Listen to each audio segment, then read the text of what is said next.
Thanks for downloading this episode from Teachers Talk Radio. You can find the full schedule and listen back to all our shows at ttradio.org. This show is brought to you in partnership with the Happy Confident Company, who provide clinically approved, ready-to-go wellbeing and mental health programs to help your pupils thrive in only 10 minutes a day. Visit www.happyconfident.com to find out more. Enjoy the podcast. This programme has been brought to you by the Happy Confident Company. Our clinically approved, ready-to-go wellbeing and mental health programme will help your pupils thrive. In only 10 minutes a day, you'll be able to deliver social and emotional learning and wellbeing tools throughout your school. To find out more, visit us at www.happyconfident.com. Hello everybody, welcome to Teachers Talk Radio. Really excited tonight. We've got a really nice show coming up for you focused around well-being, particularly pupil well-being, but also everybody well-being, happiness, confidence, everything that I guess is included in that with the Happy Confident Company. I've got Nadeem Saad, who's the founder and CEO of the Happy Confident Company. And I've also got Emma Kate Stokes, who is joining us too. In a moment, I will let them introduce themselves. But before we do that, I thought it would be good to give a little introduction to some of the issues that we might be exploring tonight. And when I say we, I'm going to be joined by my wonderful co-host, Poppy Gibson, who's going to be joining me too to co-host this discussion. The real issue at hand is pupil well-being, and it's never far away from the news, really, particularly since the pandemic. And one of the most interesting reports that's been published on pupil well-being is the State of the Nation report, which is published every year by the government. And it was published again this year in February 2022, with particular reference to the well-being and happiness of the nation's children. And in this report, they outline lots of the key areas that apply to children and the way they feel. They start with pupil well-being. And under pupil well-being, they say that the trends presented in the report indicate that children and young people's subjective well-being, measured annually, appears to have dipped in 2020, but recovered to pre-pandemic levels by 21 and remaining at similar levels by 22. During the 21-22 academic year, whilst well-being on most measures remain consistent, anxiety amongst both primary and secondary age children appears to have increased and is higher than in 2020-2021. On mental and physical health, the percentage of children and young people reporting low happiness with their health appears to have increased in recent years, according to the Children's Society, and that's going from 2015 through to 2022 that they've recorded this data. The rates of probable mental disorders and eating problems remain at elevated levels compared to before the COVID-19 pandemic. On the issue of education and skills, although most secondary age children and young people reported being motivated to learn and feeling safe in the classroom, the percentage of those reporting low happiness with school appears to also have increased between 2015 and 2022. And that applies to boys and to girls. In terms of relationships, the percentage of those reporting low happiness with their family and friends remains at elevated levels compared to before the pandemic, while the annual data shows that rates of loneliness appear similar in 2020, 2021, and 2022.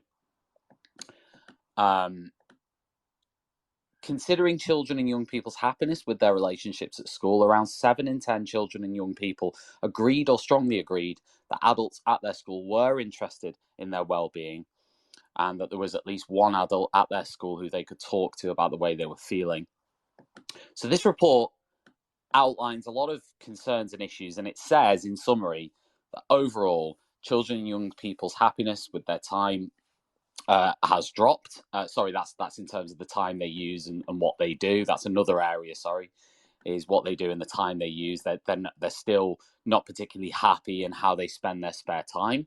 And then the final area, was around self, society, and the future. Children and young people's average happiness with the things they own, their appearance, appears similar to previous years, but their happiness with their choice in life and what may happen to them later in their lives appears to have increased between 2020 and 2022. So there's and one of the big discussions here is worries about things like finance, and the sort of anxiety relating to what's going to happen in the future. Bullying at school and other things remains pretty high. So yeah, it's sort of worrying data, and I thought it would be worth referencing that report, which you can find on the government website. It's called State of the Nation 2022. And I thought that was a really nice introduction to what we're going to be talking about tonight, which is how we can develop, improve pupil well-being and support pupils in school to be happier and more confident. So without further ado, I think it's a good time to introduce my co-host first, which is Dr. Poppy Gibson. Poppy, how are you this evening? Hello, Tom. Yes, I'm really well, thanks. How are you doing? Oh, not too bad. You always sound so happy and confident. Well, I know, isn't that a coincidence? I mean, lots of food for thought there with all those kind of stats you've thrown out. So, yeah, I think this is going to be a really great space to kind of learn more about what the Happy Confident Company are doing and how we're supporting well-being. And I'm sure you've seen, Tom, there's this phrase going around. I'm sure our listeners might have heard it as well. Well-being washing. So kind of like where we've heard of, greenwashing and pride washing. I was reading about this term well-being washing, and it's the idea that companies or whoever, I guess could even be schools, are saying that they're supporting well-being, but actually my dog's joining in, actually under the surface, are they doing practical things that are supporting well-being? So I think that's what I'm so excited about today, because I know that the Happy Confident Company are. So I'm hoping, we can just learn a bit more from that and how to actually put into practice these strategies to really make a difference. Yeah, and I think we'll talk about sort of maybe toxic positivity and some of the other sort of issues around that later on as well. So yeah, really looking forward to the discussion. I might introduce. We'll check. We've got our guests here now. Nadine, do you want to unmute yourself and just say hi? Hi, Tom. Hi, there he is. Poppy. Great to speak to you. Thanks for inviting us. How are you doing today? You okay? Very good. Very happy and confident. So that's what I was going to ask you. Hang on, you've ruined the thing. You've already ruined this whole show, because that's all I was going to ask you. I was actually, but the story of my life is actually interesting, because I've been always told that I'm happy and confident, and I was, but it required quite a bit of therapy to actually realize that was a great coping mechanism. It's much better than being depressed all day. I'm sorry to say. I mean, I'm the lucky guy in theory, but the reality is I washed off over. I mean, I like the idea of well-being washing. Well, you can be a washing over your feelings a lot, and being always happy and confident is actually there's something wrong somewhere, because obviously it's not possible. And so that's one of the things we teach children, is to really it's how to get back to happiness and confidence, but also how to accept the lows, because this is where you have so much information about what your needs are, about what you really what's important to you in life, and what your purpose is, and lots of things. You learn so much from we don't call it negative, from the unpleasant or unhelpful thoughts or unpleasant feelings. So anyway, that's for my intro. Basically, I'm happy and confident, but I also now accept the more difficult feelings, and it's really important. Yeah, absolutely. And we will be asking you, or myself or Poppy will be asking you during the course of the show to sort of share the personal story behind you sort of setting up a Happy Confident company, but also your own sort of personal inspirations for that, and why you've done it and all the rest of it. So I'm really looking forward to that. We'll also introduce Emma. Emma, do you want to introduce yourself as well to people listening live and listening back? Hi, Tom. Hi, Poppy. Hello, Nadine. No, we had a chat earlier. I'm Emma Kate. I am happy and confident, maybe not as happy and confident as some other people here today. I have been hanging around Edu Twitter for a few years, so a couple of you might know me. I have been teaching for 9 years, nearly 10, and I was a primary school teacher and a phase leader. Unfortunately, when I contracted COVID, it turned into long COVID, so I had to leave teaching. But luckily, I am doing some great work with the Happy Confident Company, and I'm really pleased to be working with them because we are absolutely amazing. And I can honestly say, as a teacher, I wish that I had all of the tools that the Happy Confident Company offers in the classroom. So yes, it's really nice to be here. Fantastic. Welcome. I'm so excited as well, finally, Yes. to talk to you, because I followed you on Twitter for ages as well. So excited for tonight. Me too. I'm so happy. Brilliant. I'll balance it out with some cynicism as we go through between the sort of, me and Yeah, Tom.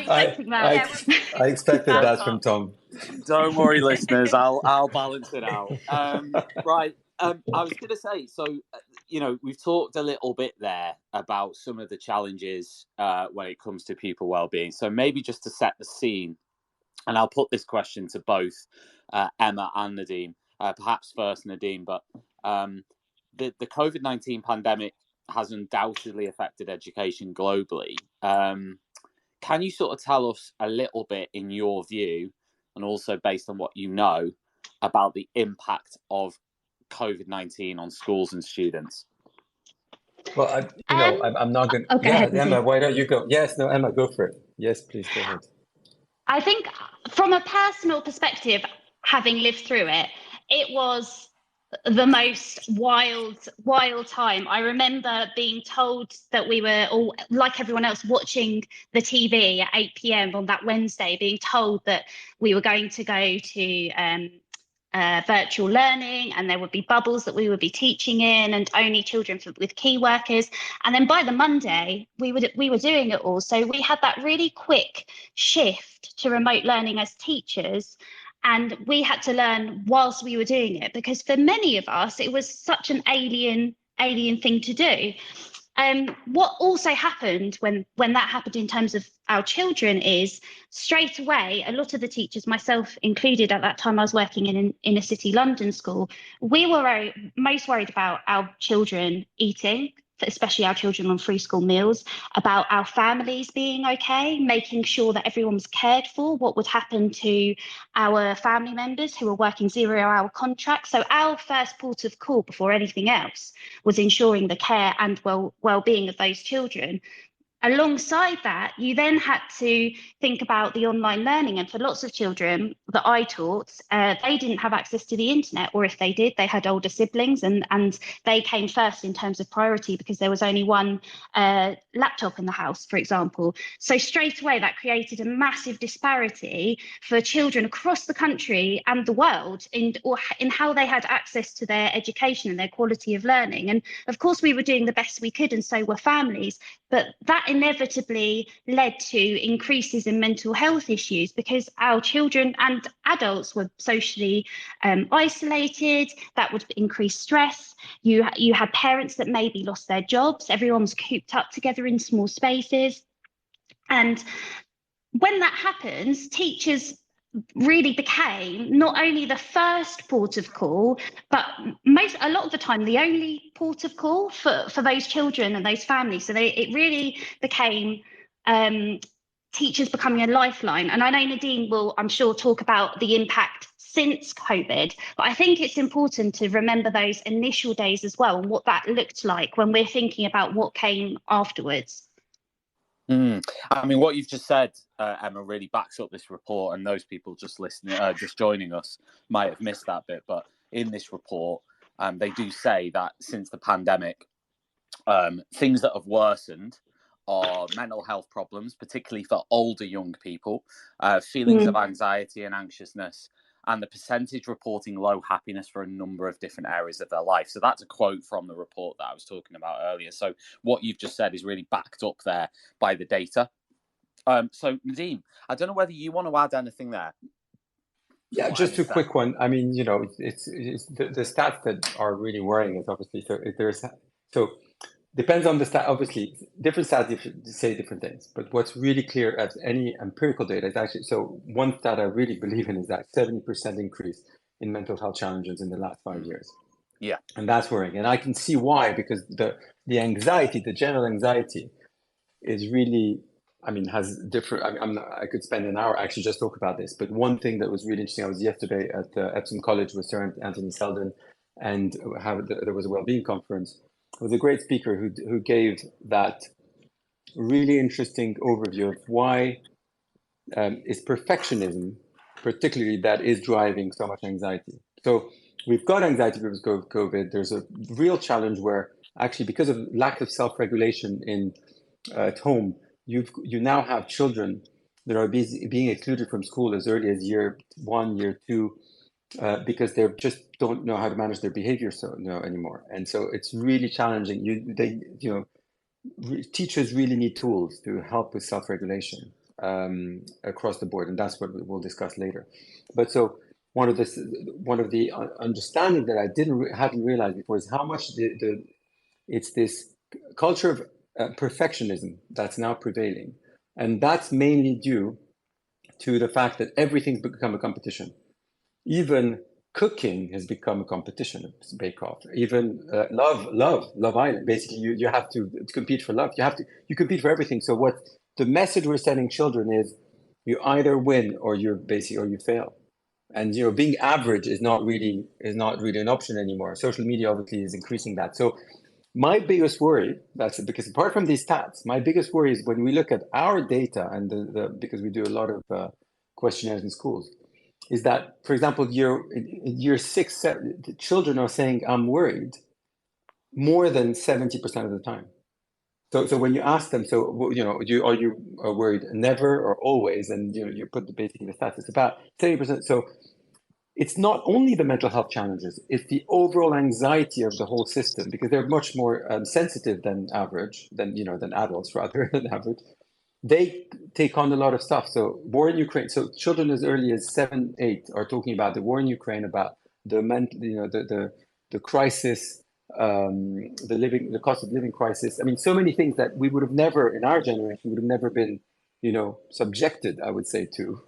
And so that's the biggest worry for me, is that all the children, it's not just the ones who are having challenges. It's not 1 out of 5, because that's now the stat, are actually having mental health challenges and are at risk.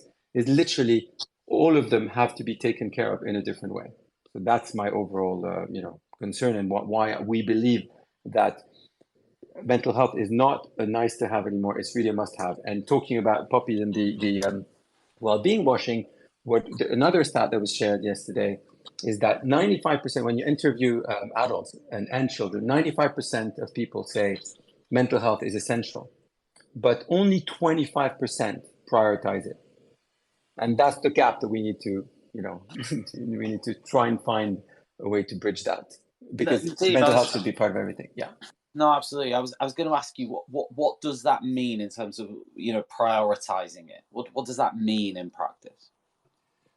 Well, yeah. So basically, let me go for another hour. What did you know? No, in short, what this means is have a mental health strategy, a mental health and well-being strategy in action. And what the campaign we launched last year is a minimum of 10 minutes of mental health every day. It sounds like nothing, but actually we're now proving with our programs that just 10 minutes a day can have a significant impact.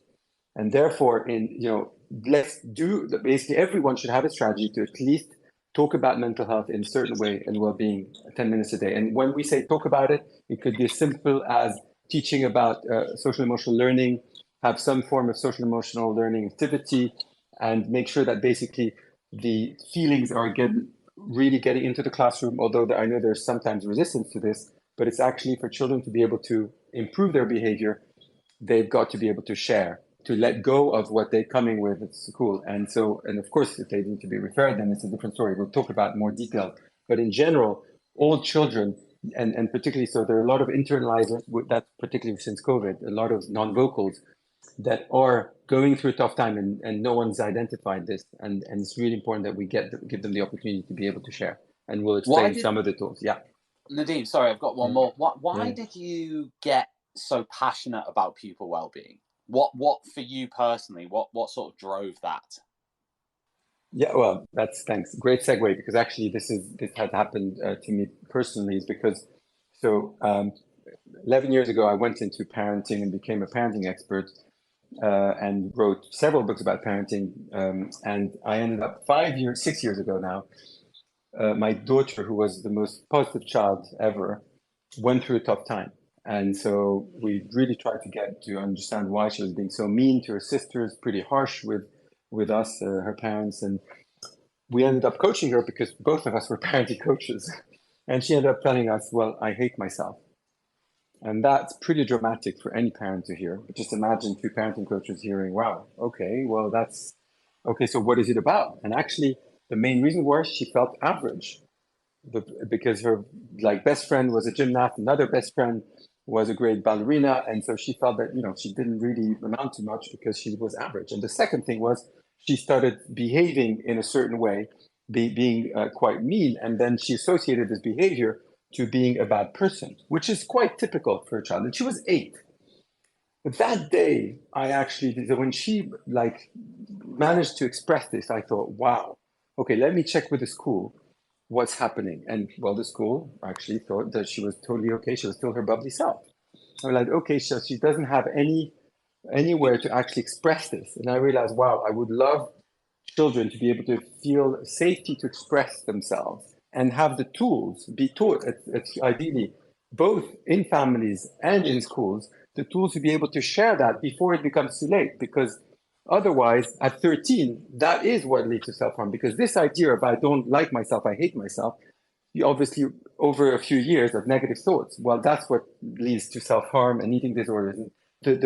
Just yesterday, actually, there was a great research that was published showing that eating disorders in children, in girls age 13 to 16, are 42% higher than they should be, than they were pre-pandemic. So since March 2020, and self-harm is 36% higher than it should be. So they're not calling it an increase, because what they looked is that as they looked at GP records, and so that's the worrying bit. And therefore, I think that what we can do in schools is actually make sure that children and in families, and teach parents as well how to really. So actually, in a nutshell, and we'll go into more detail, but basically, what I created with therapists and teachers, and also with children, with my own children and other children, what we created are tools, a toolbox to actually be able to face any life challenge, to understand how to express feelings, so through emotional literacy and emotional intelligence, and how to develop all this so that it becomes a safe environment where everyone's sharing and everyone's helping each other out. Yeah. So no child would ever say, I hate myself anymore. Or at least if they say it, we've got the tools to actually help them pick themselves up and really, feel better about themselves. As we said at the beginning, to feel happy and confident again.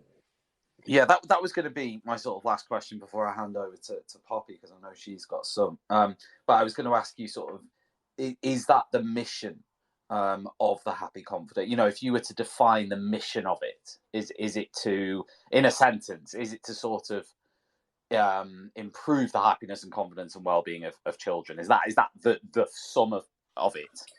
Well, essentially, it is to put therapists out of a job. But obviously, we know there will always be children challenges, and the therapists are essential. But really, it's to decrease these. Basically, there are currently 500,000 children being referred to CAMS, and only less than a quarter are being taken on, and a lot of them are not taken on because supposedly it's not serious enough.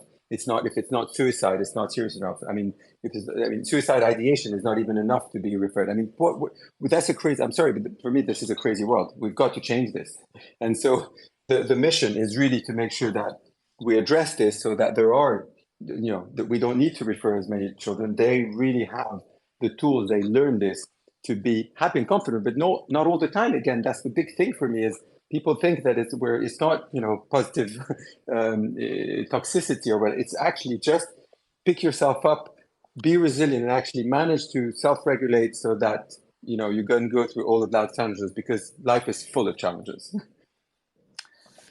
Poppy, I think you've got a few questions that you want to ask. Oh, I'm adding more questions to my list as we go, Tom. But thanks, Nadeem. And maybe actually I can kind of go straight back with my next question, really, because really interesting to hear how these tools you've designed are having an impact. But I know for all our listeners that are here live or listening back, the title of today's show is about transforming your school's wellbeing in just 10 minutes. So I guess I'm just really curious, is that really possible? What are these tools like? And maybe Nadeem first and then over to Emma. Could you perhaps share some practical examples of how even just 10 minutes, and I know you've touched on it there, Nadeem, with some of the kind of ideology of it, but can you maybe give us some more practical examples of how this can really look in the classroom? Sure, Emma, shall I continue? I'll let Emma speak just after, because I'm conscious I don't want to be Okay. speaking all Let's the go time. to Emma to But maybe share one of her favourites, and then we'll ping back to you, Nadeem. I'm happy to share. sounds good. Okay. Well, the first thing I just wanted to highlight super quickly, which carries on from what Nadine was saying and so passionately talking about, is I recently, a few weeks ago, posted a thread on Twitter asking teachers the different issues they've had since COVID, and just in general with children and mental health issues or wellbeing issues. And so many teachers in that thread, I think nearly every teacher mentioned anxiety in one form or another. I mean, we also, there were lots of things about readiness to learn, lack of sleep, being influenced by different social factors. But I think what's really interesting is that so many teachers from all sorts of schools, from public, from state, from secondary, from primary, from nursery, were all mentioning anxiety. And I think that just really highlights how important it is to tackle this in some capacity, because as Nadeem said, PANS is overstretched and children are on 5-year plus waiting lists if they even get onto the waiting list. And I said this at the beginning, that I really wish that when I was teaching that I had this program, because it's amazing. And the timetables that we've developed have been developed with teachers, by teachers, to ensure that we know how busy a day in the class is. I know firsthand that it feels like there is not a spare second in the day. And I know the media paints this image of us doing finger painting and just watching videos and all of those things, but we are learning all of the time. So it's really important to me when I started working with Nadeem, just to make sure that I knew that what I was saying was true, and it definitely is. And one of the things that we have in the timetable is we've plotted out the entire week for every year group from nursery onwards, and we've talked about the different things that you can do, how long each section will take, and how it might look in the day, but bearing in mind and being mindful that assemblies are at different times, or one day someone might have PE at a particular time, so that might not always work. But what is important is having those little chunks of time within the day. So it's short learning, and it's ensuring that there's a daily check-in for those children. We need to make sure that these children are knowing that there is a safe place for them to talk about their feelings if they want to. And of course, that looks really different across different year groups. We have our mapper, what we call our feelings mapper, which can help achieve that. But different schools will do this in different ways. There's journaling as you go up in the different year groups. Our journals, Nadine can talk about those in more detail because he was the co-author of them, but they've been designed to ensure that children are able to express themselves through the journals, and there are different ones for different children at different year groups. There's a daily feeling activity that's associated with that feeling of the week that children are learning about and talking about, and this goes right the way down into nursery and all the way up from there, because it's important to start this as early as possible if we want our children to be able to articulate how they are feeling and have that emotional regulation. I'll hand over to Nadine now, and then he can talk a little bit more about the journals. Thanks, Emma. Thanks, Emma. Just to add on this, thanks a lot, Emma. This exactly. So let's imagine a day. The simplest way is, so you get morning, at registration, you get a feel it check-in. So we use, as Emma mentioned, a mapper. So children who are either feeling unpleasant feelings that are high in energy or low in energy, basically in the what we call the red high energy unpleasant feelings, or in the blue low energy feelings and unpleasant well, they actually they're identified immediately because they mention where they are, and therefore either there's a quick intervention, or usually because we teach them the skills, actually the strategies to go from these unpleasant feelings to more pleasant ones, just either other children help them out, or they just actually, by simply expressing it, they're already in a much better place. So that's kind of the first key, feeling check-in. Then usually we go into social emotional learning. Basically, we teach 100 feelings across basically nursery all the way to year 9, and these feelings have feeling activities associated with them that are linked to the curriculum. So so there'll be 5 minutes of that. Then after lunch, children, depending on the age group, as Emma said, they'll fill the journals for 5 minutes. And so it's structured journaling. So to really make it simple, it's identify the different feelings of the day. It's 3 top things of the day, because positive psychology has proven that by just focusing on 3 things that we're grateful for, it increases happiness significantly. And we've got more than 3,000 reviews on Amazon, and all the hundreds of schools that are using these journals that say that in just a week of using them, children feel less anxious, are more positive, sleep better. So because we're actually, as human beings, we have a negative bias. We tend to focus on the negative that's happening to us. And by just thinking about 3 things that are actually good in our day, that is enough to make a difference. It seems so easy, isn't it? But it is. And then there's a couple of questions of self-awareness, because we want children to learn self-awareness. And then they get a whole page of journaling that they might fill right there and then or later. And that allows them to, when they're younger, doodle and just, it's like our therapy, just to get their things on paper. But as they grow, we're seeing children really self-reflect. And that self-reflection really helps them put a distance between themselves and the problem, and to feel much better about it. And so just an example, so about the effect of these 10 minutes is there was a head teacher who reported recently, who told us, we had a friendship incident that often lead to bullying and all of much bigger problems. They went, 3 girls, 8-year-olds went to the head teacher's office, and the one who was basically the main concern said, "Oh, can I bring my journal?" And so the other 2 went, "Oh, could we bring our journal too?" And then the 3 of them spoke from their feelings and from their journal. And everyone got to listen to each other. And actually, this incident was sorted in such a beautiful way, very compassionate way, completely different to the typical, unfortunately, I'm not saying everywhere, but typical shame that comes with friendship or bullying incidents. And it's a much more effective and much more, well, basically, and it works longer term rather than having to call the parents and etc. So this is the kind of thing what you can do in just 10 minutes a day. I hope it's clear, and don't hesitate obviously to ask more if it's not.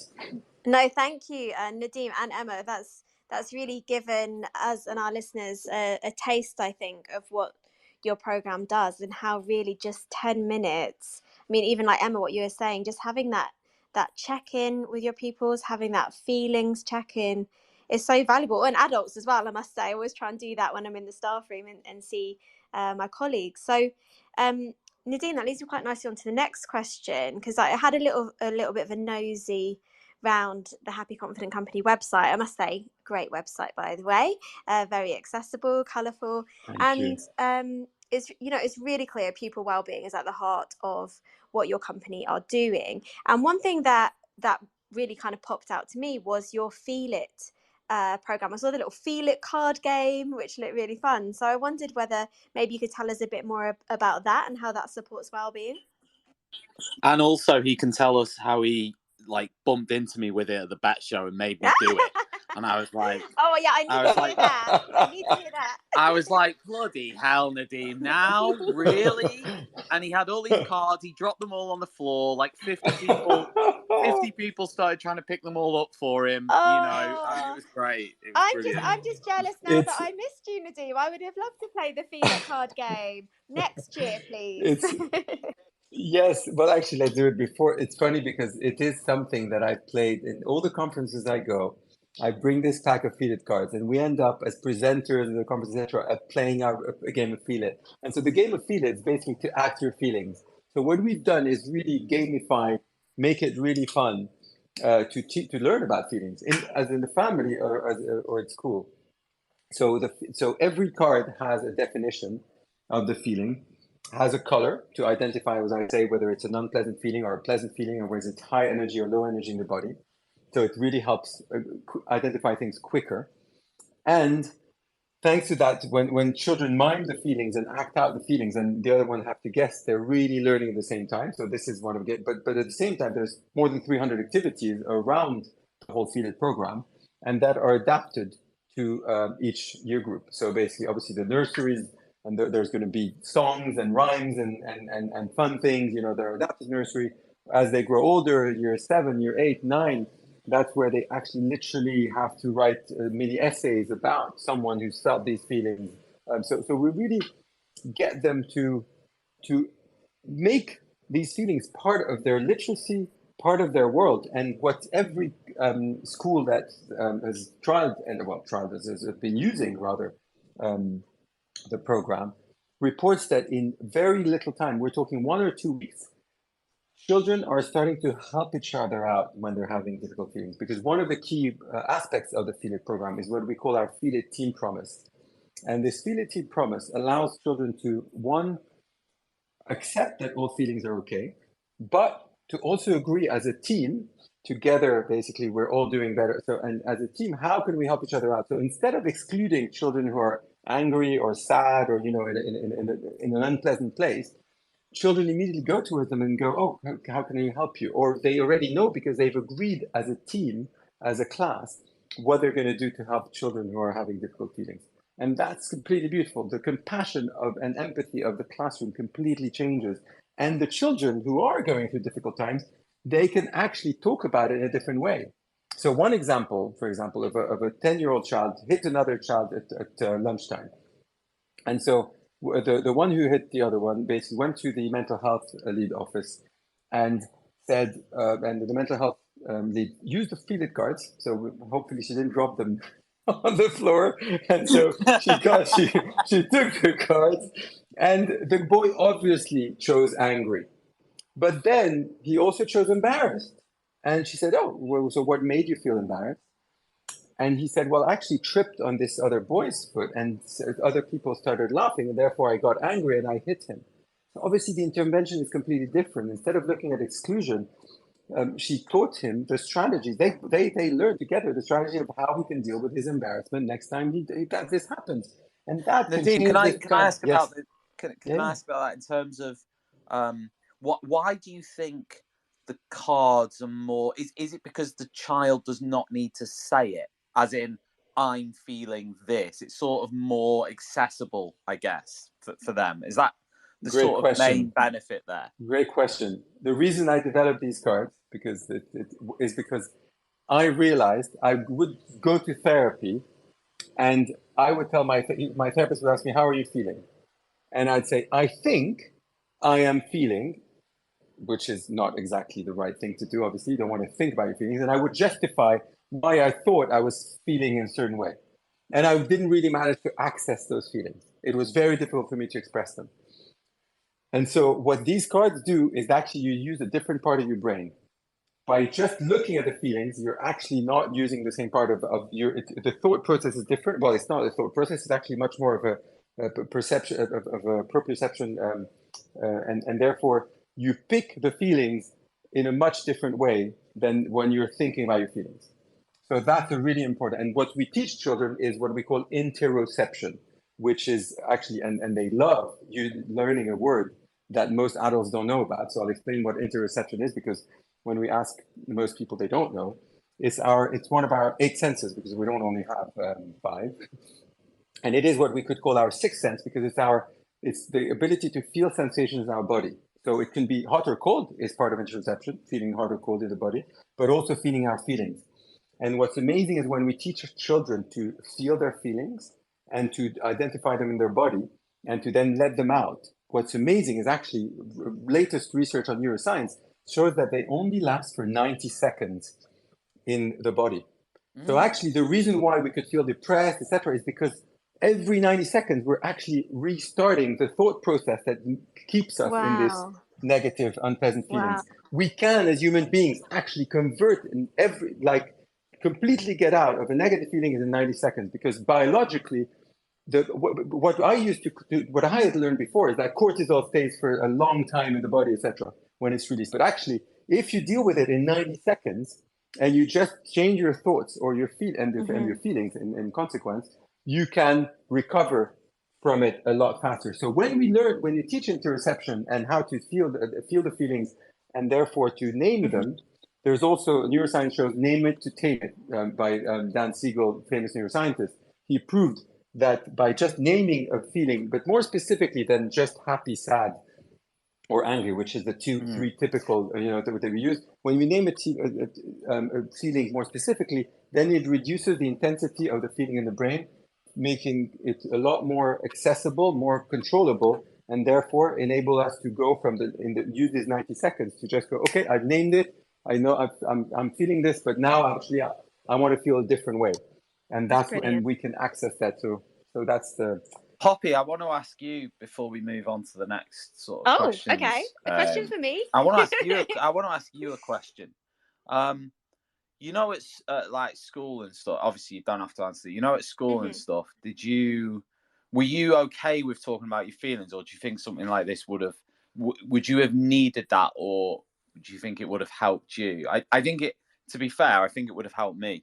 Especially in primary school. Yeah, 100%, 100%. And because the thing is with lads, and this is like, it has improved, like, granted, but I still think there is a degree of reluctance to talk about negative feelings and emotions. There is still that reluctance to be vulnerable and talk about the way you really feel. That still exists, and actually something like this, and I'm sure there's lots of other strategies too, but something like this might train young boys into that model of, this is normal, and this is okay, and this is good, and these are all emotions. And do you know what I mean? I'll ask Emma that. Emma, do you think, are you sort of hearing what I'm saying there? Having taught at what some other people would describe as tough schools, I think they were wonderful schools, and I couldn't imagine myself anywhere else.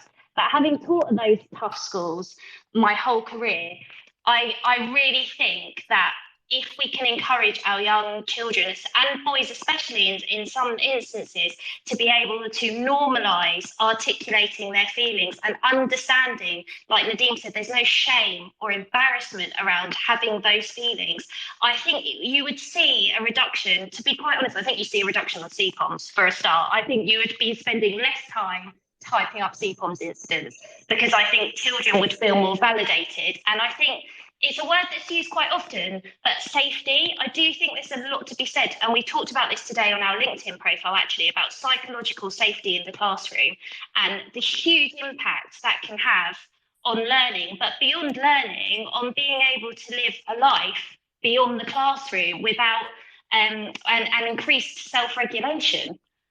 Exactly. But just, Emma, to pick up on that as well, because Tom, I do agree with you, and Emma, I agree with you, but I think it's even bigger than that. I think looking at, for example, even the simple Feel It game, the issue for many of us who are listening, I don't know everyone's age who's listening, but say if you're in your 20s, 30s or 40s, 50s, 60s, you probably didn't have these tools in the classroom. So even for some of us now as adults, I think we still struggle. I know with own people in my family, they don't have the toolkit, and I think that's what Happy Confident Company are helping provide, is the tools and the vocabulary.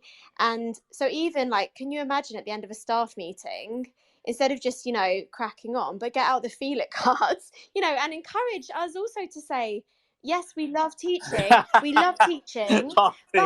the hard things? Like even at university level, with all my teaching colleagues, we love teaching, but instead of just going home and, I know Nadeem said don't say negative thoughts, but, unpleasant thoughts, feeling stressed about workload, etc., actually to voice it.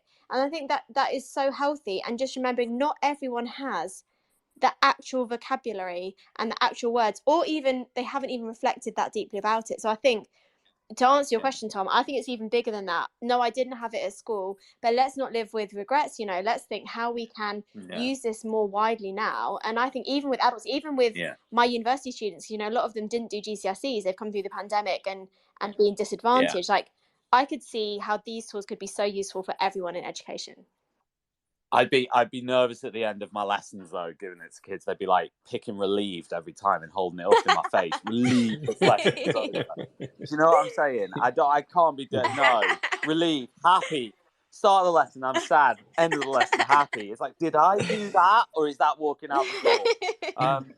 But to be fair, I know we've got a lot of listeners, and I have to say thank you very much for joining us. I know some people have been dipping in and out as well. If you've got sort of something to say on this, perhaps you are listening to this conversation and you're thinking, you know what, like maybe you've got a reflection on the way in which you struggled to talk about the way you felt, or what would have helped you. Would something like this have perhaps helped you? If you want to get involved in the conversation, as always on TTR, you can just hit the little button on the bottom left. There's a little microphone button. If you want to get involved, you can hit that, and you can sort of call in and share your thoughts on anything that we're talking about. Maybe you've even used some of the resources like the Happy Confident Company. And also, just to say, if you are listening to this on Twitter Spaces right now, at the top of the Twitter space, there is a link that we've pinned to the Happy Confident Company if you want to check out their website, or if you want to make contact with Nadeem or Emma or anybody else at Happy Confident Company, then you can do that at the top by just clicking on the link. If you're listening to this as a podcast through Spotify or Apple, we will put those links in the description for this. So if you're listening to this back, then you can just scroll down wherever you're listening to it and find the relevant link to sort of check out what they offer. There's so many strategies out there, and the biggest thing is, I guess, is sort of evolving the way in which we approach pupil well-being. And the question that I wanted to ask, and I'll ask Emma this first, and it almost leads on quite nicely from the last thing we were talking about, is behaviour management is a huge issue in schools at the moment, a massive issue. Recent surveys suggest that behaviour has got worse or more challenging, during the pandemic, since the pandemic.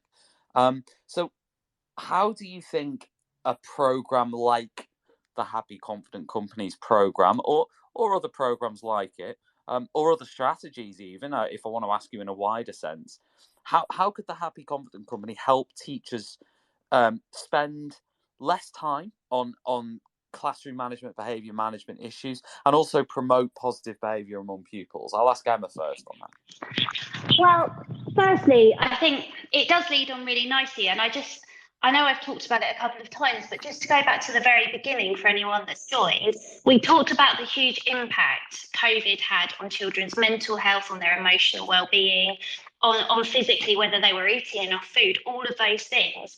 And I think when we all came back to school and when all the lockdowns finished in life, we all said, okay, business as usual. But actually, that was a huge thing for little children and teenagers to go through, and all of us to go through, and to just pretend it didn't happen, I think in some ways has exacerbated a lot of those issues. And then I think you can't separate all of those different things from behaviour, because the two are intertwined.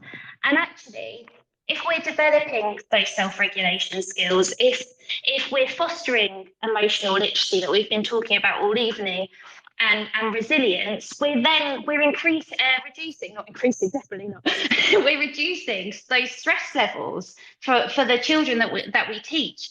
And in doing that, that's only going to reduce that disruptive behaviour. And then if you have that disruptive behaviour, you also have more tools with you in your armory, so to speak, to be able to deal with that. Like Nadine was saying about the Feel It cards, or the Feel It checker, or the interventions that we provide. All of those things, like I said, are going to mean that less time is spent on CPOMs. We have, I don't know if we're allowed to say the name of the school or not, but we have a testimonial that I was really pleased with, that I wanted to share, where the head teacher of the school has said that since she introduced our programme a few months ago, behaviour has markedly reduced across their school, and they've seen such an improvement in it. which I think is wonderful. So imagine if we could introduce this across all of the schools. Imagine what the behaviour could look like then. Yeah, and actually, you mentioned earlier, Emma, that CPOMs are reduced. They're actually, that exact same school is now looking at the stats on their CPOMs because they know teachers are reporting that they're filling up less CPOMs, and they're now checking the stats to give us the data because they're sure that it's been reduced quite significantly. So, and I would love to add to what Emma's saying. I mean, I don't know, I'm sure most of you have looked at the behavior in schools guidance that the government issued in 2022. Honestly, I mean, that's what worries me about the future of education.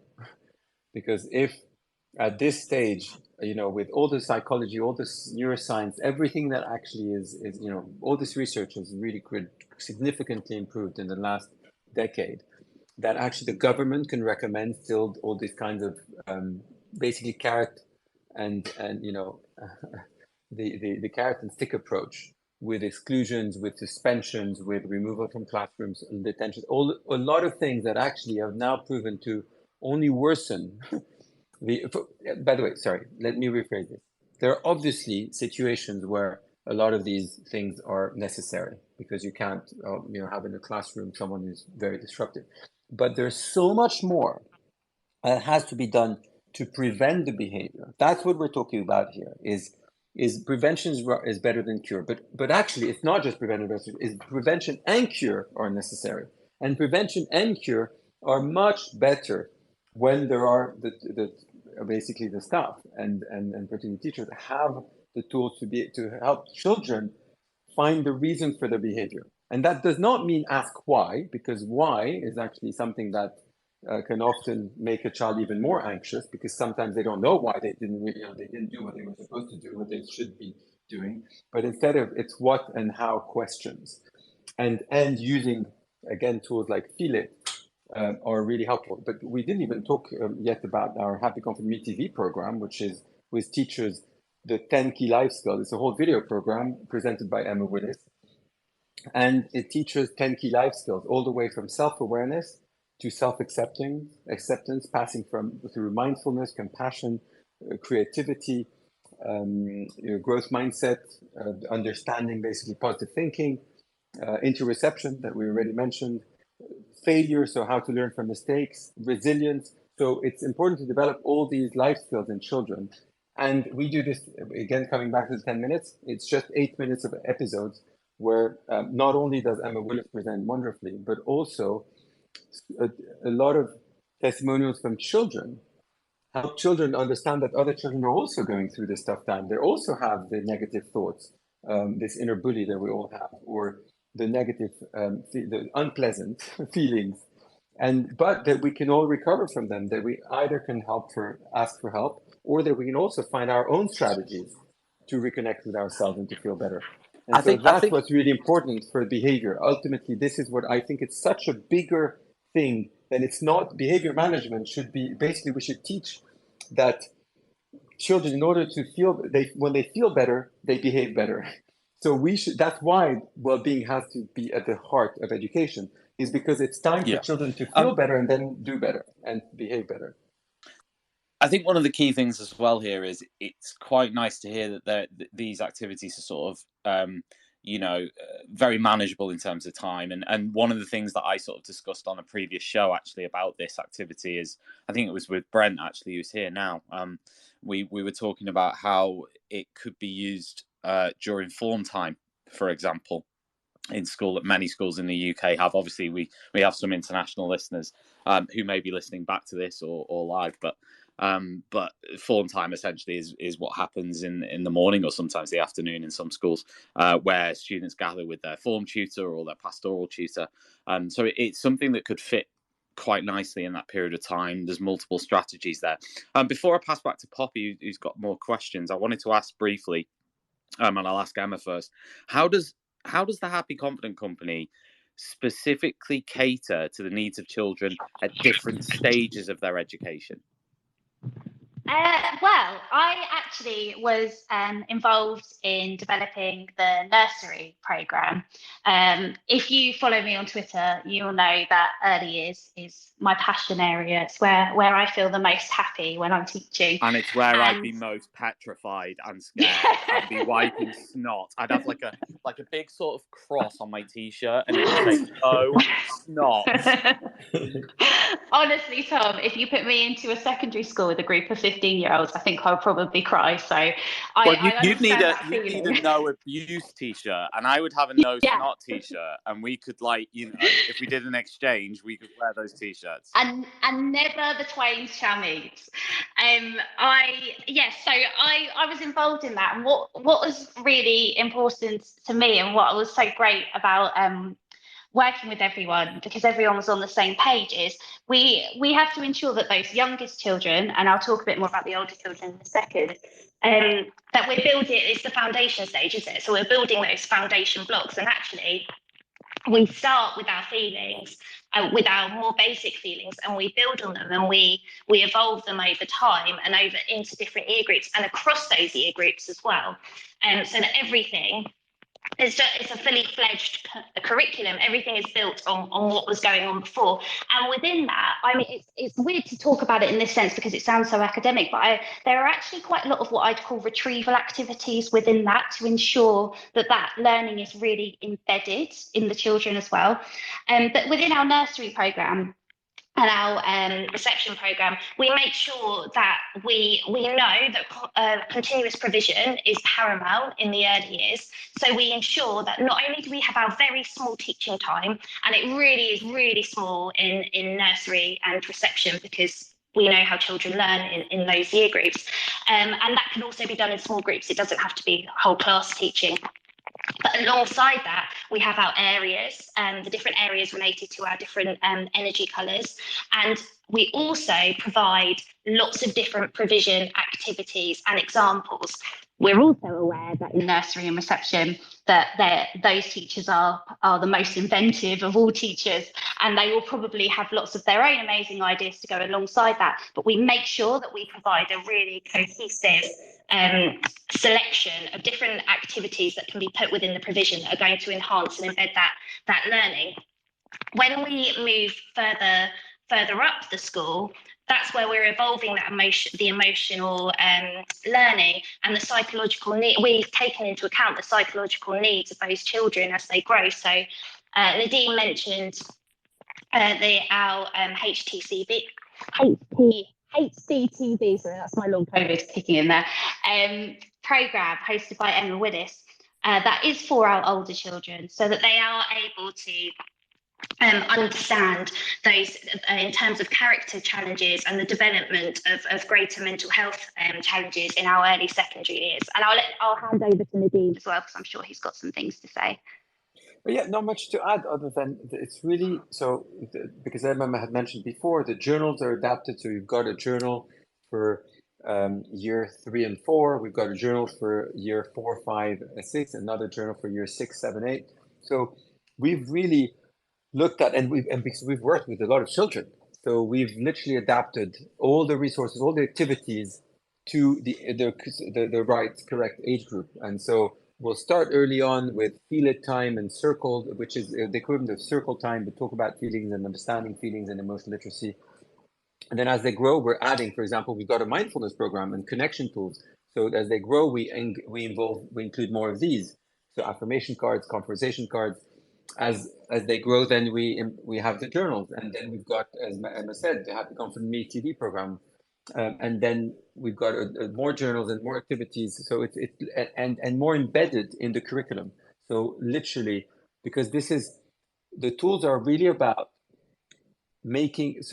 placing well-being at the heart of education. So although it's 10 minutes a day, ultimately, actually, what ends up happening is the whole school recess. They play in the playground. They'll have. There's a lot of schools who actually put our Feed It mappers in the loo. And when you ask secondary children, or year 6, a lot of the challenges happen in the loo. And that's where it's really important actually to have a Feed It mapper so children can also have the right to actually feel, these feelings wherever they are, and that helps them out. So it's literally really about embedding them in the different situations and across the board, in their curriculum. That's brilliant. Yeah, thank you, Nadine. It's so useful to hear, and I think answers Tom's question really well. So I guess the next question that I'm sure our listeners are dying to ask then, you've told us what your company does and what it might look like in terms of the Feel It cards, etc.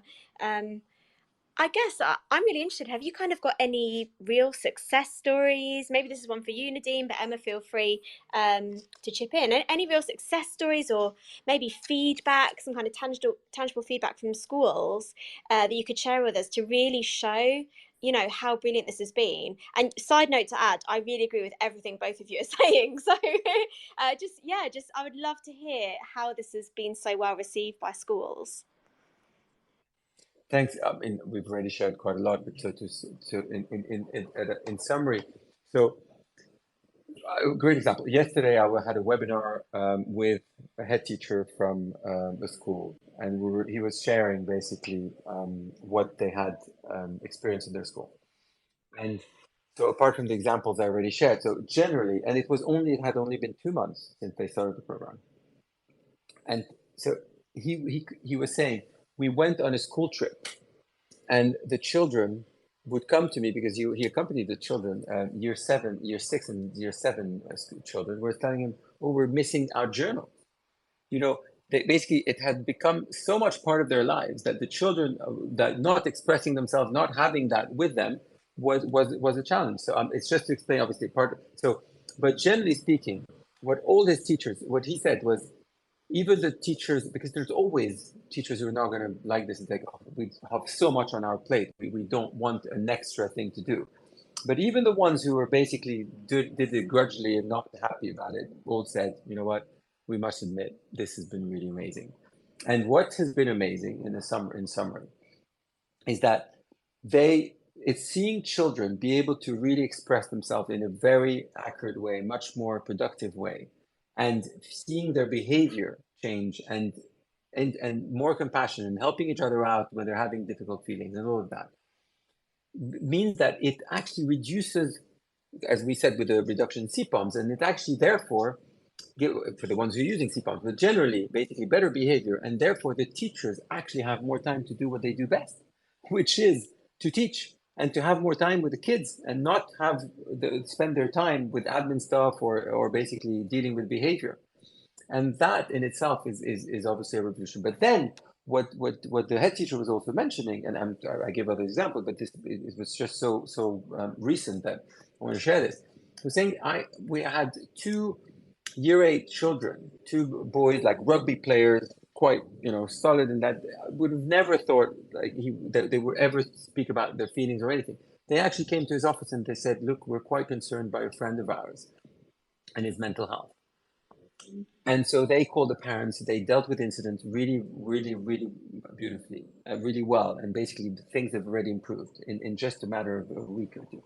He said, I know for a fact that I would have never seen these children in my office had it not been for the program, because they would have not, and the way they expressed themselves and expressed why they were concerned for their friend. And it wasn't even a very close friend. Mm-hmm. And so all of that, so it's kind of all these, and also, by the way, the surveys that we do, before and after surveys, the surveys also show obviously great progress. But in general, what's really heartwarming and really makes us, wake up in the morning, is to see these examples of children who've just really managed to express what they had on their heart, and it completely changed their behavior. And so actually, I could give you get me an hour going with these questions. But so another great example is and now I'm going to allude to long COVID.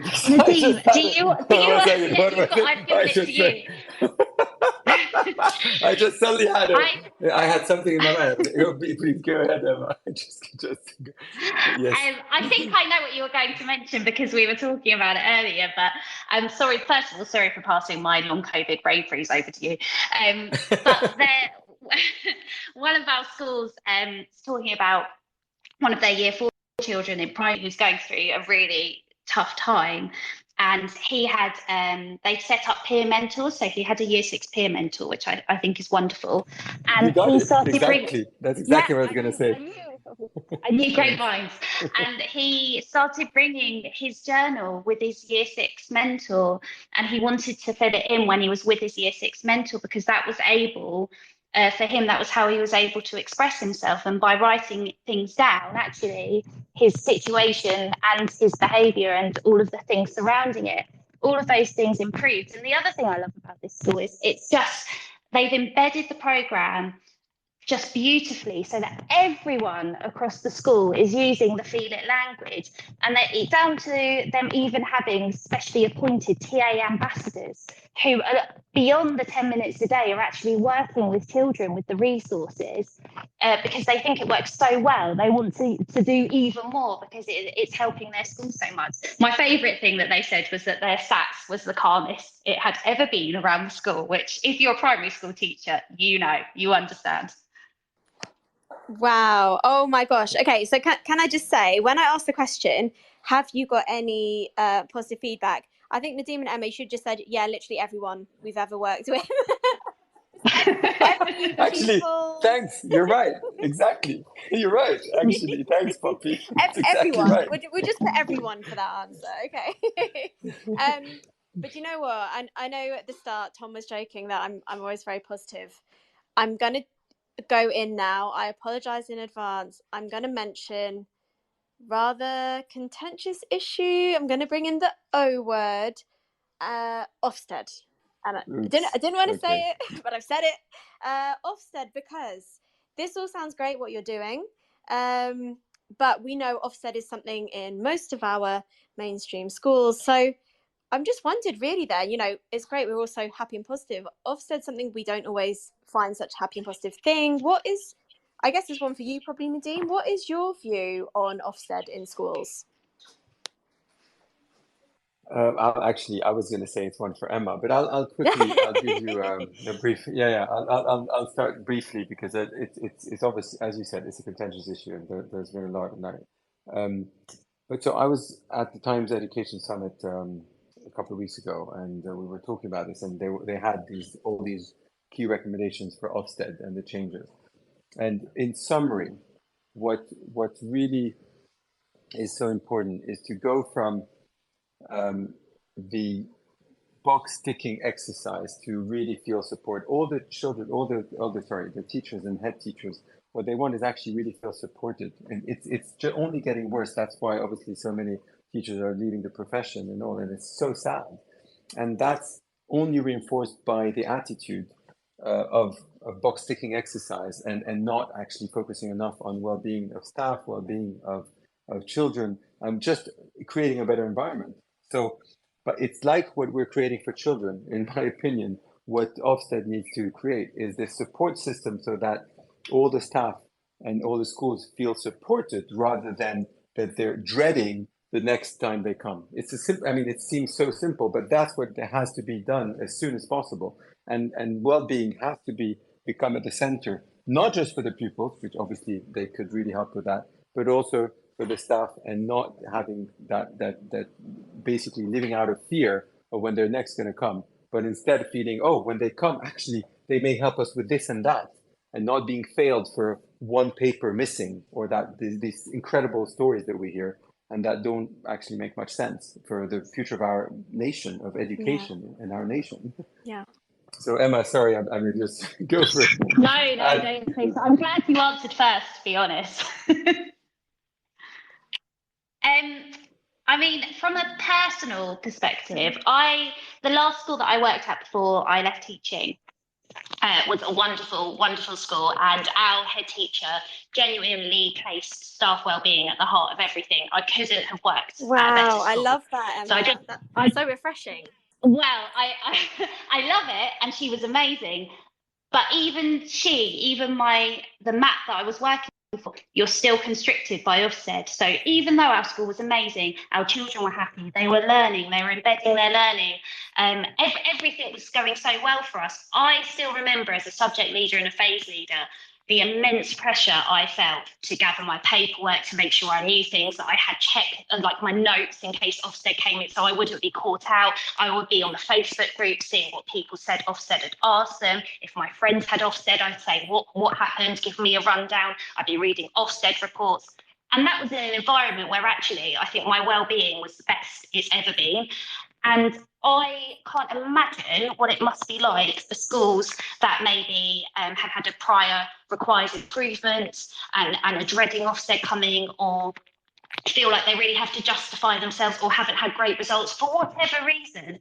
And I think when you put that together with the absolutely tragic deaths of Ruth Perry and Carol Ann Woodward, who back in 2015, by the way, something horrible happened, still nothing changed.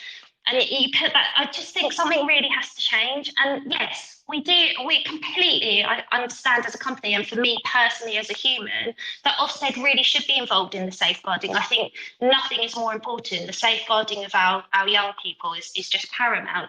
But actually, like Nadine said, it should be about working with the school. It shouldn't be about penalising the school or even judging the school in that way. And I'm surprised that Tom's been so quiet, actually, throughout this whole thing. I really thought Tom would have something to say. Well, I mean, I think my views on it all are pretty well documented. I don't think I really need to say anything. That's true. Yeah, I don't really need to say anything. I agree with everything you said. I wanted to ask, I wanted to ask a little bit about, because we've talked a lot about pupil mental health and pupil well-being. One of the things that many people say out there is there is that argument that I've seen, which is our children are, in inverted commas, snowflakes, and they're less resilient now, and they're not as able to deal with life's challenges. So I'm wondering whether and I'll ask Nadine first this, whether there is any truth in that, and B, how does the Happy Confident Company support students when it comes to their resilience and building their resilience? Yeah, it is. It's something. It's indeed something that comes back quite often. Is we were so much tougher, and so we need to toughen up children. And so the thing is, education has changed a lot, and therefore it's about adapting to where we are. And in some cases, I can agree that helicopter parenting. I mean, I'm a parenting expert. I've written a lot and researched a lot that subject. So yes, there are things out there that are not ideal for children, and there is a bit of, and I wouldn't call this resilience per se, but it's really that children being overparented or being there can be overprotected. Yes, is really one of the challenges that we are seeing. Basically, the parents are getting involved in so many things and everything, which actually doesn't help with children's resilience, responsibility taking, or children's even anxiety, because then this basically perfectionism that I mentioned at the beginning is something that's also being generated with parents. It's just this, it's even parents getting involved in the homework and just feeling that they have to give back the best homework. It's not helpful, because then it's kind of, even homeworks become competitive. It doesn't make any sense when they've got projects at home and things like that. And that's particularly happens more in independent schools. But anyway, so I do have, I agree with some of the people who say, like, wow, there's something that needs to be changed, but there's a big but. And is that that's also people who just basically often will have said, oh yeah, it's much better to basically suppress the feeling. And so you're kind of, you just get on with it, and basically the boys don't cry, and that is now proving to be a really bad way of dealing with things. Because actually what's science proving now is that when you suppress a feeling, your brain is still busy suppressing it. Therefore, you lose some of your cognitive ability. And it always comes back to bite you at some point. So even now, a lot of older people, I don't know if you're aware, but basically 80-year-olds are actually now going to therapy. People who would have never thought about going to therapy, because there's actually kind of realizing that, oh, now we live until 90, 100, and I'm not happy at the end of my life. So there's a lot more realization that this kind of the old resilience is not actually that useful. Now, we do want to develop resilience, absolutely, and that's the whole point of, I mentioned the Happy Company TV program earlier, and the sixth power, we call them the 10 powers, is the power of resilience. But before talking about resilience, and that's the point, is actually the whole program, the 10 episodes build on each other. Before talking about resilience, which is basically what we want to teach children. When I first met with Linda Papadopoulos, who's my co-author, a lot of people may know her because she's a celebrity psychologist. And so when I met with her first, I said, okay, let's agree on what is going to be our key objective for the book, the Life Skills Journal, the Happy Company Life Skills Journal. And we agreed that it was actually, we want to create a toolbox. We want to create a mindset where every child feels that they can take on any life challenge, that actually they have the toolbox to recover from life challenges.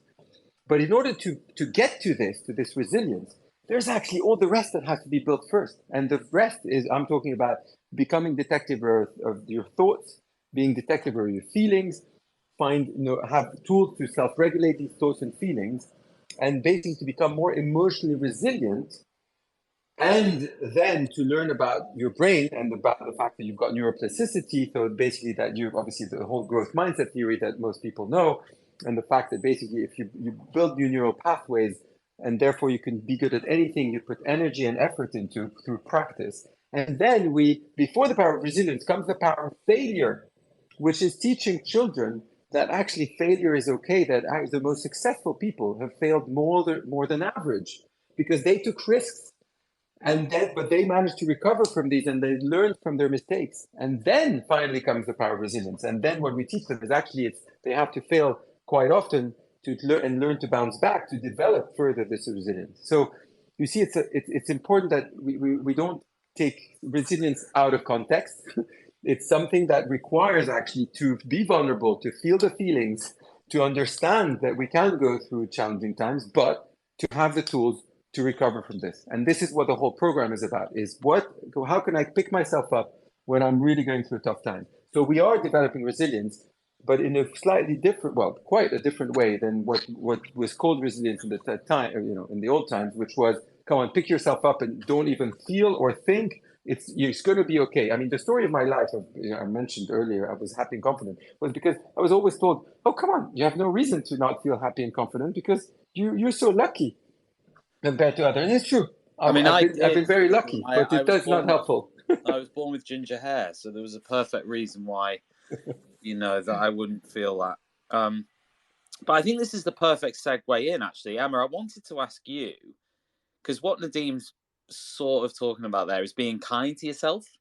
And I wondered how sort of the Happy Confident program and sort of approach, let's call it that, can also help with that. Well, after Nadim just said that also beautifully, I don't feel like I've got that much more to add. But what I will say is that it's actually one of the things that Nadine was saying about fostering failure, that actually it's okay to make mistakes. And that's what I think we need to get through to children a lot. I dealt with a lot of perfectionism when I was teaching and wanting stuff to be perfect. And that's just in a work sense. That's beyond the wider context of just life. And actually being kind to yourself during tough times is the best thing you can do. And I don't want to sound glib, but being kind to each other, it would make the world a better place. And I know that sounds so simplistic, but ultimately that is what we want, and that's how we're going to become more happy as well. And also we have to remember that kindness, it cultivates those healthy relationships and it fosters that positive school environment. I think Poppy potentially has the two more questions. I've got the final two. I can't believe I'm having such a great time listening in. I can't believe we've already been going nearly an hour and a half. But let's try and squeeze in the last two, Tom. I've got two more. And I think this is a really important one. And it actually comes off the back of what you're saying there, Emma, around kindness to ourselves. Because I know we've mostly spoken about pupil wellbeing here, but what I'm really interested, what role does our teacher wellbeing play in this successful learning environment? And how can your products with the Happy Confident Company really help promote teacher wellbeing as well? I don't know whether Nadeem, do you want to answer that one first, or Emma? Any takers? Well, I'm a go for I it. mean, thanks, Lizzie. I was, like I said, I've been teaching for nearly 10 years, and I think I can say firsthand that teacher wellbeing is just everything. If teachers don't have that sense of wellbeing or aren't being looked after in the workforce or feel valued, they're not going to stay. Or they're not going to be happy. Neither are good things. And beyond that, we are all human beings. So we all deserve to have a work environment where we feel valued and respected and happy and safe. Everyone, no matter what you're doing. And if we don't have those things, thinking about teachers' emotions, we don't want that to then impact on the emotional climate of the classroom. And we don't want teachers to go through those feelings and feel that way in the first place, because actually a teacher that is doing well mentally, and in any capacity really, they're going to be more able to foster a positive, nurturing environment that's going to enhance that learning. Now, that's not to say that if you are going through different things that you can't do that. Absolutely not. I went through teaching during the death of my dad, and I think I was still a really good teacher. It was just hard and not very nice. If we're looking at teacher turnover as well, we have over 40,000 departures in the last year. That's nearly 9% of the sector, which is just madness. And I think Nadeem's going to talk a bit more about how, or hopefully we'll talk a bit more about how our programme can help with that teacher wellbeing. But I think it's really important to paint the picture, because there's things going on at the moment. It's getting really, really critical, and we will end up having not enough. Well, we already don't, but nowhere near enough teachers to teach our children, and then our children aren't going to get a very good education if there's 50 children in a classroom. So I'll hand over to Nadine. Thanks, now. Emma. Yeah, I mean, overall, but I came into the sector, which I was an educator initially, and what I realized why I feel so good is because they're all givers. It's full of givers. The problem with givers is that we put our needs after other people's needs, and that's exactly what Emma was explaining. Is often so we don't express our needs so much, and therefore we always think, oh no, but let's do this for others, and obviously so as teachers for the pupils first of all, and then the parents, and then always trying to get others and prioritize others before our own health, and that can be a real challenge as we all realize, and therefore it's really important to not only raise this awareness, and that's what we're trying to do. So for example, we do regular webinars, CPD webinars to actually teach about strategies for better mental health. We're now developing, so all of our programs are offered through a wellbeing hub. And within this hub now we're creating a section for teachers' well-being. So that's one of the aspects, because we are convinced and we believe that without teachers having a good well-being and feeling good about themselves and about what they're doing, they can't actually be at the maximum capacity to teach. Although a lot of them are managing, it's not about managing anymore, because over time it's just too much stretching. So it's really important to prioritize this, and that's why I was mentioning with Ofsted, I think the government can do so much more on prioritizing teachers' well-being, and that is to create a really very supportive environment for teachers. And so that's what we're trying to achieve through the programs. And it's ultimately it is a completely holistic approach. It is what I call a systemic change, and the system is the parents obviously being less critical actually. And so for example, that's why also we teach parents, so there's a well-being hub for the families as well, where they get access to the resources. They understand what's being developed at school, so about feelings as well, about the 10 powers that I mentioned, and they learn how to apply the 10 powers at home as well. So that in itself actually also helps teachers. So it's this systemic approach where everyone's really learning to be more compassionate, kinder, and to be able to express themselves, and therefore the whole thing improves as a system, and therefore teachers have more time to teach, as we said, reduce intervention, etc. they feel more comfortable, more confident, and start prioritizing themselves a bit more, because we give them also advice through webinars, as well as in the hub of how they can deal better with all these. So it's effective tools to deal better with would it be challenging behavior, or just taking care of themselves more, and being able to. So actually, I want to mention one last thing. I always remember 5 years ago, first time I developed the program with teacher and therapist, and I went into school. So although I wasn't an educator, I said, I have to see firsthand if it works. And I had a problem of, I was supposed to be in a specific room, and they said, oh, unfortunately the room is taken by another class, and therefore you have to go in the computer room. And I ended up with 3 teachers there who were actually doing admin stuff, and they were really annoyed that I was doing the program at the same time they were working. And so they went to complain to the head teacher. And so I still did the program because I didn't have a choice. And then I was quoted by the head teachers. And so the head teacher said, actually, you know what? The teachers who went to complain, they came back and they said, but we need to also learn this stuff. And it was, so essentially what this is although we're teaching children about emotional literacy, about the growth mindset, about all of these 10 powers, what the teachers tell us consistently is, oh, wow, actually, I can do with that too. This program is also for me. And that's where I give them the answer. Actually, this program was developed based on the most advanced personal development techniques and science of the last 30 years. And it is, although it is adapted to kids in its form, it's actually something that we all need to go through. Ideally, we all need that, because we all need to understand how to be detective of our thoughts and our feelings, and how to develop what we call this core intelligence, which is basically this ability to better understand ourselves, so we can better relate with ourselves, and then better relate with others. And that's what we do as teachers, what we do as children, what we do as parents, what we do. So it's the whole system that actually needs more of this. So true. Oh my goodness, so true. And I think that little anecdote you shared there, Nadeem, about the teachers realizing they needed it.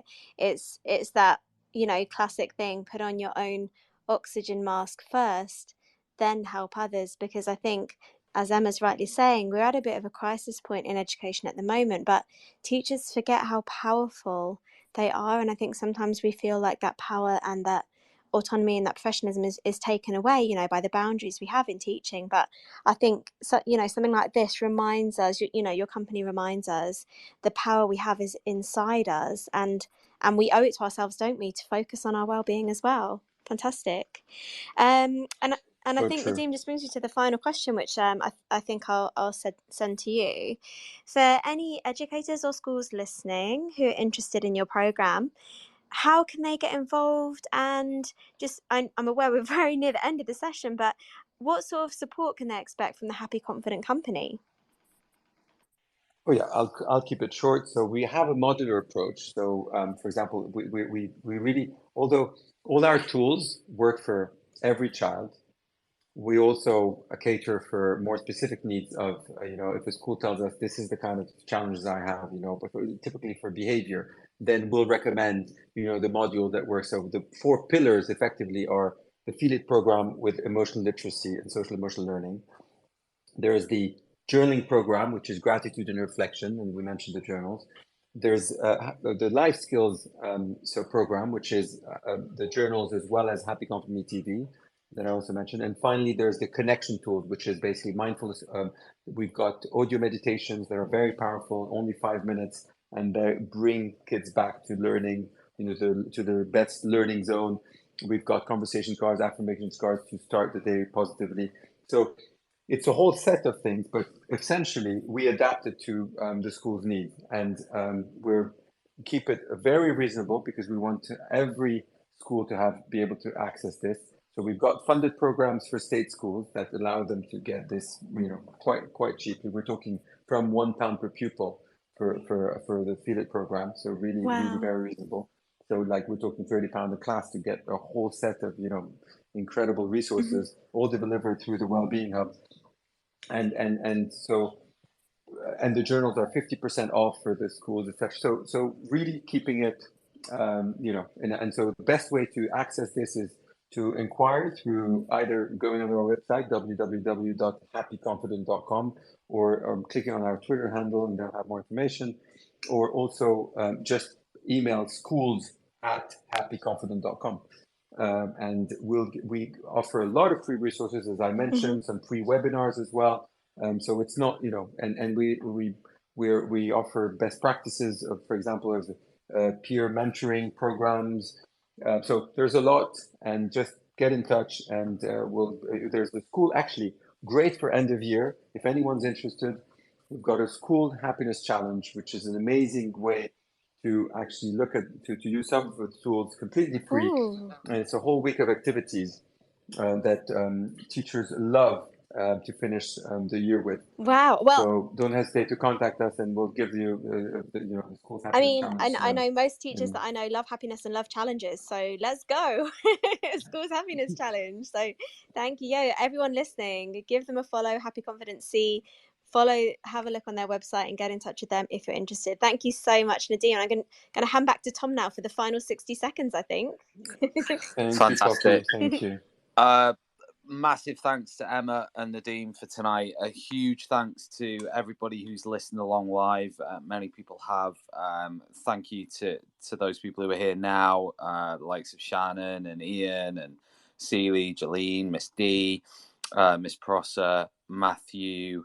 We've also got Emma, Kulsuma, and AJ. So thanks very much to every single person. Oh, and Jonathan as well, sneaking in there. Nathan, Lucy, and Kasamo. So yeah, massive thanks to everyone who is here now, and to everyone who has dropped in tonight. This will be available as a podcast on the Teachers Talk Radio website. That's ttradio.org.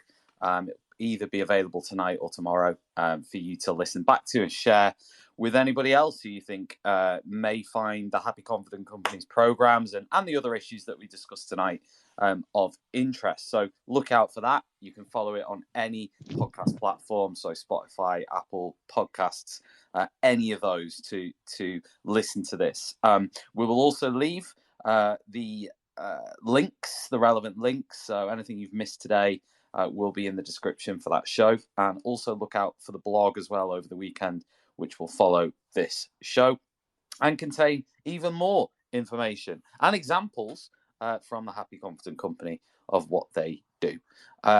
Massive thanks to Seema for being the admin as well tonight, behind the scenes, and for everyone from TTR. It is good night. Thank you very much, Tom. Thank you, Poppy. Thank you. Good Pleasure night. to speak with you. Good night, everyone. Bye-bye. Bye-bye. You've been listening to Teachers Talk Radio. Tune in live and listen back at ttradio.org. We look forward to hearing from you next time on Teachers Talk Radio.